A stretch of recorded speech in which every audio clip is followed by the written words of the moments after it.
دیارە لە ڕۆژی دیانی شاخ کێوەکان هێمایەکی گرنگن بۆ ژیانکردن لە دامێنی چیاکان وەزایدەن شاخەوانانی شکە سەر دەکەون بۆ بەرزایی لووتکەکان.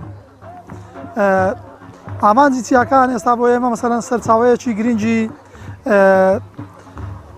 سروشتی ئاوا مەسەلەن بۆ ئاوی شیرین کە بەشی زۆری جیهان ئاوی شیرینی لە چیاکان پێک دێت. بۆ ئەمە بەستەش ئێمە وەکو فیدراسیۆنی شاخەوانی کوردستان ناوەندی سۆران هەستاین بە سازانی فستیڤالێک لە دەڤەری سۆران لە شارە جوانەکەی ڕەواندوز و هونەر و ڕۆشنبیری.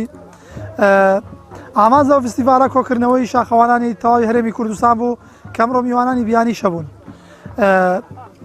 ئامانج لەوە زیاتر بۆوەیە کە شاخەوانانی ئەو دەڤەرەش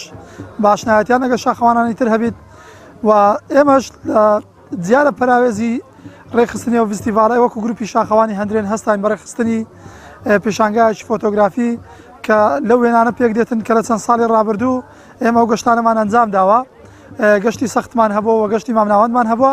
و لە تەواوی ئەو گەشتانەش دیکۆمنتارێکمان کردووە لە شیفی وێنەکان. ئەمڕۆ لێرە لە پێشانگایەکی ناوازەدا پێشکەشمان کردن و لە پێشانگایەکەشمان دوو جۆری فۆتۆ لەخۆگرتن بوو، هەم شێوازی ئەنجامدانی گەشتەکانیش هەم وە ئەو فۆتۆی سروشتیانەی کە گیراون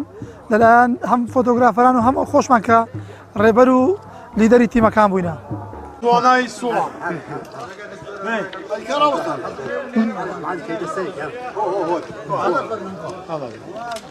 بابەتێکی تر کە لە بەتایبەت لە بواری شاخ و شاخەوانی و چالاکیەکانی شاخ زۆر گرنگە و بەتایبەت لە کوردستان لە تایبەتمەندیەکی ئەوتۆ لە خۆ دەگرێ و خۆی دەبینێتەوە. مۆزۆع یا ئەو بابەتەی ئەمنیەت و سەلامەتی شاخەوان لە شاخەکان و تەبعاً شاخەکانی کوردستان هەمویان جوانن، بەڵام بەتایبەت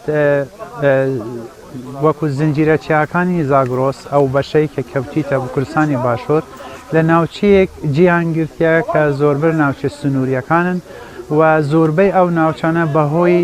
هەندێک بواری تایبەتی ئەمنی ئێستا هەندێکیان ناحیەی محەڕەمەن و ممکنە هەندێک مەترسی تایبەت لەسەر گیانی شاخەوانان و ژیانیان دروست ببێ. لەبەر ئەوە ئێستا زۆربەی ئەو شاخانە وەکو شوێنێک وەکو هەڵگورت یا بەشێک لە زنجیرە چیاکانی دەوری سەکران و یا هەندێک شوێنی تر زۆر تایبەتن دەبینن لە ناحیەی تەنسیقاتی ئەمنی و یان ڕێگە پێدان هەندێک شاخەوانان ممکنە گلەیش بکەن لە بوارەوە کە ئێستا هەماهەنگی کامل لە نێوان ئۆرگانەکانی شاخەوانی لە کوردستان و دەستگاکانی ئەمنی هەیە بۆ ئەوەی کە هەمووی ئەوەیە کە سەلامەتی شاخەوانان لە کاتی گەشتکردن بۆ کوێستانەکان بپارێزرێ